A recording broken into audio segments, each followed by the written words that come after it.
New batch of chicks on the homestead. Barred rocks and white rocks. Good all-purpose chickens. Good layers. Good for meat birds if you have excess. Both fast-growing breeds. Real good breeds of chicken. I've had very good luck with them.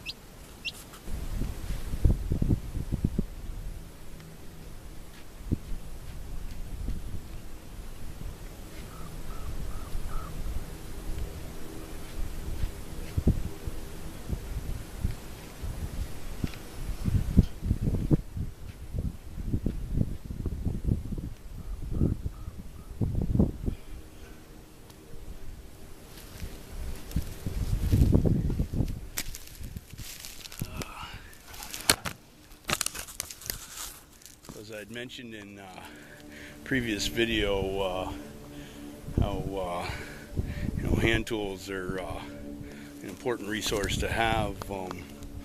Tilling your ground for your garden. I mean, this is how it was done before the days of gas-powered rototillers. And on my bigger gardens, I still use a rototiller.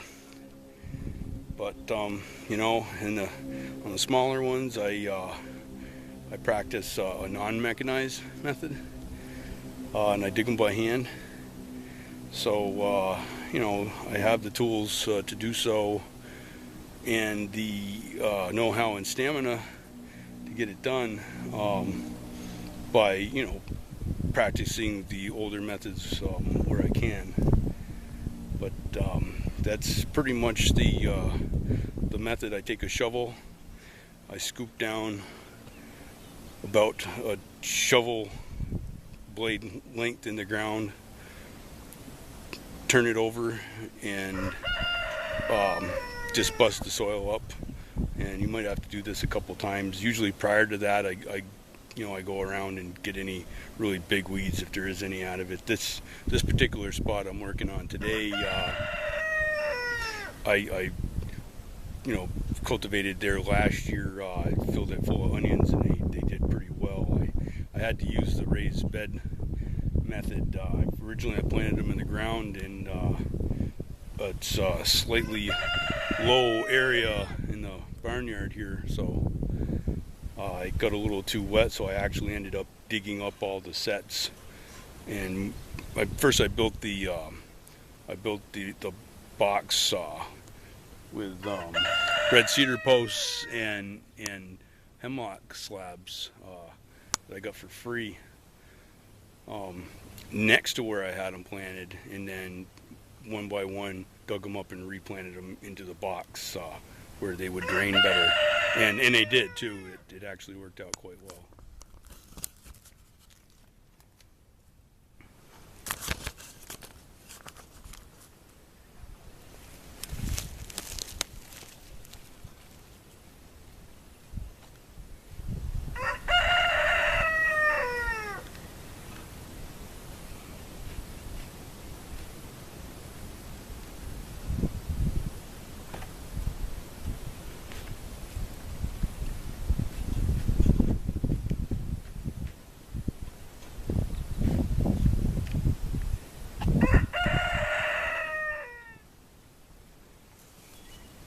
The onion bed is pretty much ready to plant. I'd like to have planted them earlier, but it just wouldn't dry out. But it's about perfect now. Actually, we're almost getting to the point where a little rain would be nice. So I'm actually, you can probably plant about 1.5 pounds of onions in this particular patch. And I'm actually going to build 2 more beds next to here. And my plan is to expand my potato garden. I was going to expand it by about 1/3. I got a little carried away, and pretty much probably more than doubled it. And you can see a fresh spot there, and the kind of dirt spot in the left-hand corner is the original potato garden, or at least the one I've been using the last couple of years. The original potato garden was almost as big as what I'm expanding it to now, but I'd actually downsized at one point. The idea being to be able to harvest enough potatoes to eat all fall, winter, and spring, and have enough left over to replant. This year I had probably about 25 pounds left that I'm going to replant. I was shooting for about 50, but instead it was a lot better deal. The potato sets I had to buy, you got quite a discount if you bought a 50-pound bag. So I bought a 50-pound bag, and now I've got about 75 pounds, and that should just about fill this area here.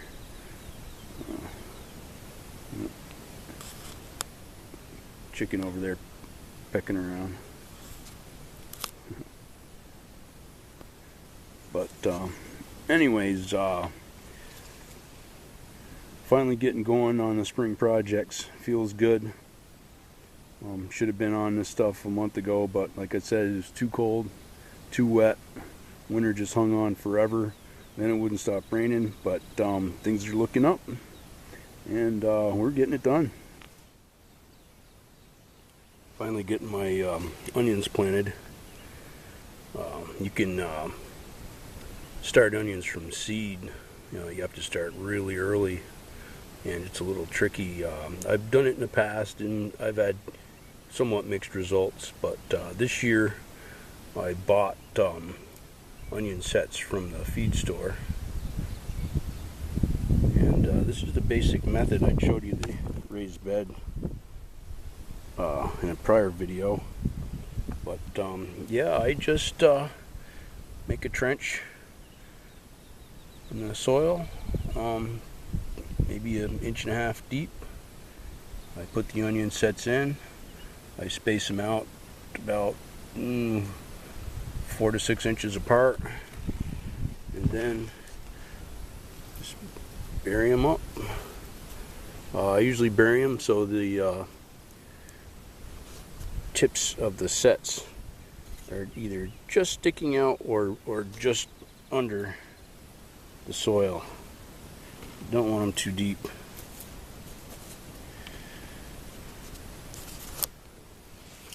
I move about the length of my poor old trowel there.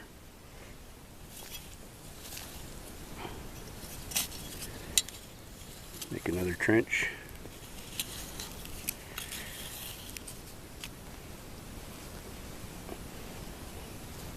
And repeat.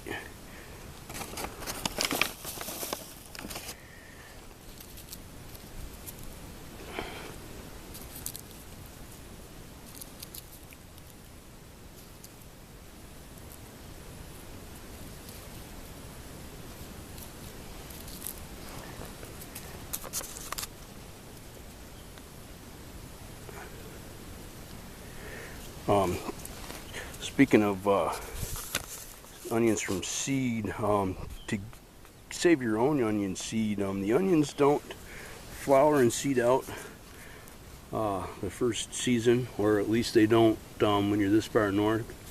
I'm not a huge onion expert, but what I've done to collect seeds from my own onions is basically every year when I dig up the onions in the fall, I always miss a couple, and they start coming up in the spring, and those ones that come up again the following year generally don't grow an edible onion, but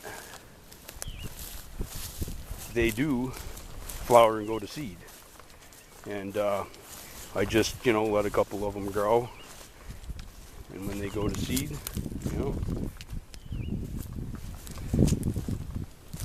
I let them get good mature, and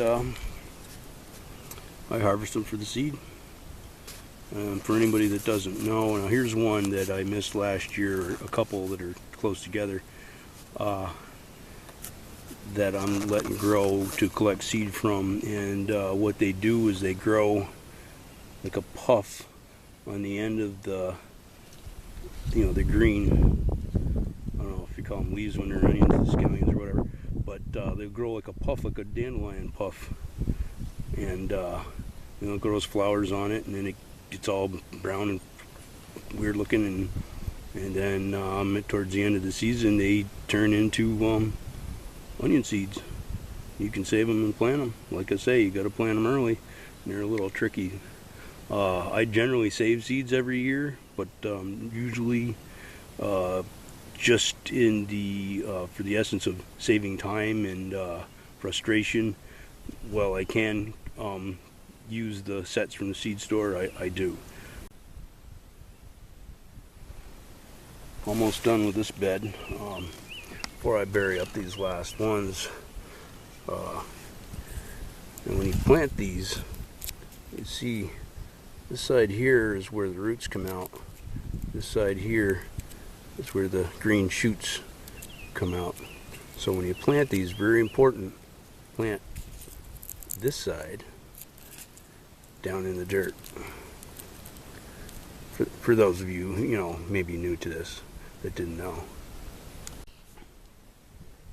The little tomato and pepper plants I planted are doing quite well. Today is, I believe, May 12th. So a little over 2 weeks before they can safely go on the ground. They should be perfect size by then.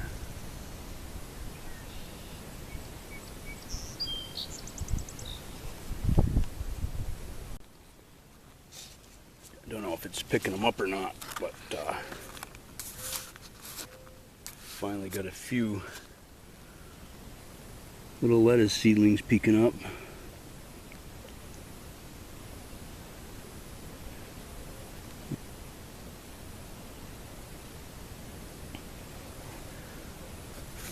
Been anxious for them to get a little bigger so I can weed them out and thin them out a little bit.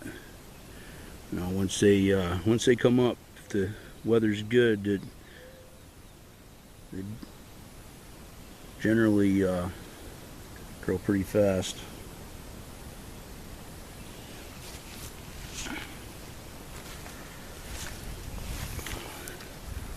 Also got some spinach just coming up.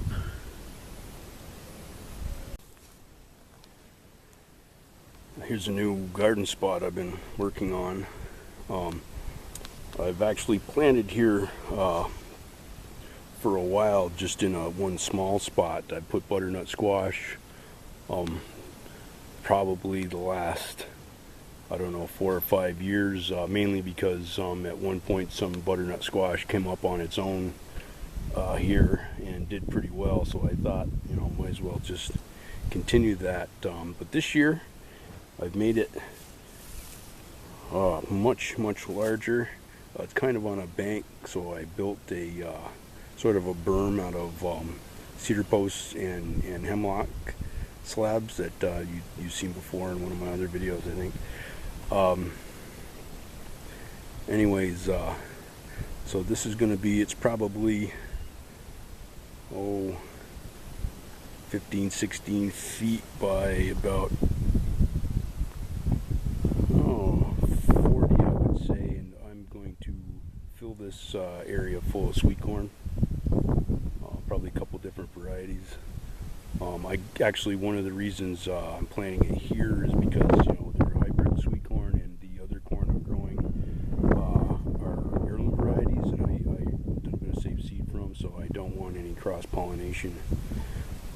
But originally, this was, I don't know if you can see beyond there, it's kind of a drop-off. This part here was too, and I mean, it still is a little bit, but you know, back when we raised animals here on the farm, a lot of manure got dumped over this bank, and leaf refuse, and, you know, that kind of thing, and eventually it built up and built up and built up, and now I've got a usable area to plant sweet corn in. I did just stick a little sweet corn in here last year amongst the butternut just to see if it would grow, and it actually did quite well. The only problem here, you know, being old barnyard dirt and whatever, and is It's really hard to keep weeded, but in time, this is going to be a fabulous garden spot. I'm sure you'll see it again throughout the season.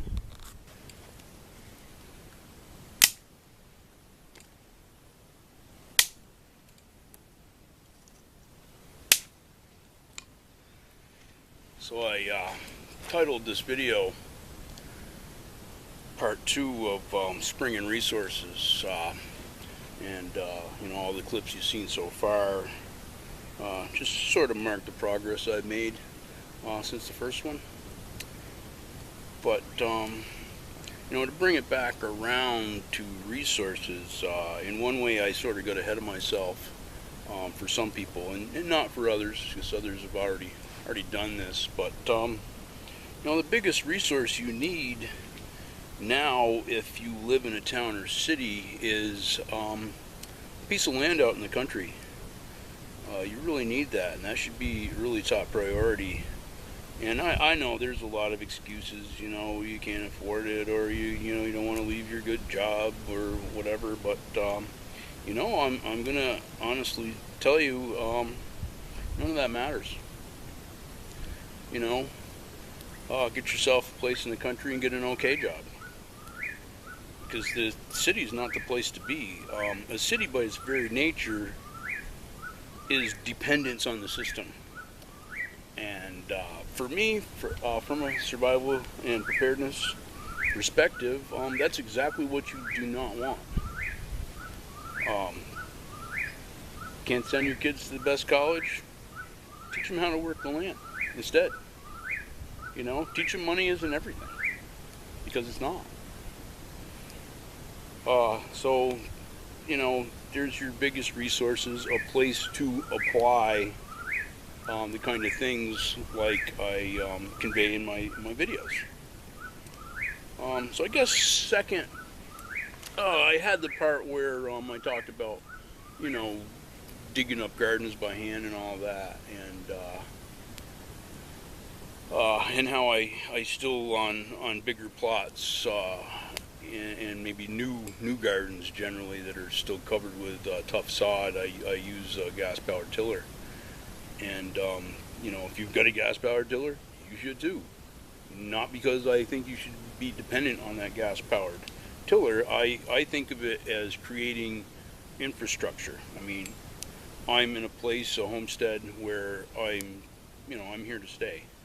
So the more infrastructure I can create while I have the power tool and the gasoline to use, I'm going to create that infrastructure. So down the road, I decide I'm just sick of it all. I'm going to pull a plug, and I'm just going to live off here, off grid, and the heck with the rest of them and their system.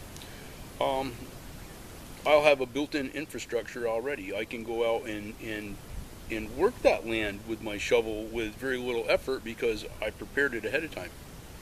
And you should too. And I guess the final, not to totally beat the, dead horse of resources that I mentioned probably too many times. The final resource is you. You got to take care of yourself. You got to, grow your own food so you know where it came from. And if you can't grow it, or you can't grow it all, buy it from somebody local whom you know their practices, who you trust. Stay away from the processed food as much as you can. And once in a while I still have to eat it. Sometimes I eat out on the road, and I have no choice. But when I'm here and when I can help it, and even usually if I'm out of town, working or whatever, I make sure when I possibly can to eat fresh food and a balanced diet. You got to be getting exercise if you're out, doing things for yourself, being self-sufficient. That comes naturally. You don't need to go to a gym. Get out there and do the stuff. If you want to build the muscles you need to do this sort of thing, then doing this sort of thing is exactly what will build those muscles. I mean, it just makes sense. So I guess I'll leave on this note that you're your ultimate resource. Without your health and well-being, what's the point? So I hope there's somebody out there getting something out of these videos. Because I try to put a lot into them, and everybody that subscribed, I really appreciate it. If you haven't subscribed, I'd really appreciate it if you did. I'd like to build up this channel a bit. Because I think, there's people out there that are interested that, really need to start with the basics. And that's pretty much what I'm trying to provide. So, glad you tuned in. And, just think about what I said.